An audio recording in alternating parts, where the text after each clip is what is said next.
আর একটু তো ধরা পড়ে গেছিলাম। আপনি আগে বলবেন না আপনার শালি মারা গেছে। তোমার নিজেরই তো মনে নাই। আচ্ছা যাজ্ঞা বলেন। অনেকদিন ধরে ডাব খাই না, ডাব খাইতে মন চাইছে। আরে সুসার ডাব খাওয়া কোন ইচ্ছার মধ্যে পড়ে?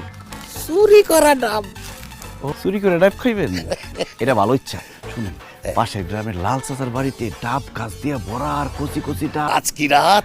ডাব চুরির রাত।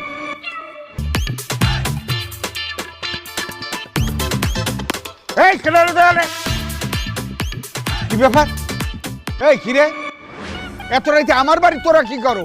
আপনি রাত্রির বেলা এখানে কি করতেছেন? এই আমার বাড়ি আমি কি করি তোর তো কওয়া লাগবে। আমি তো এই সত্যি করি ক, আমার বাড়ির কাছে ডাব চুরি করতে আইছো নাকি?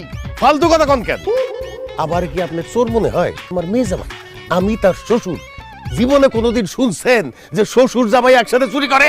এইটা ঠিকই কইছো, জামাই শ্বশুর তো একসাথে চুরি করতে পারে না। এই এত রাইতে বাইরে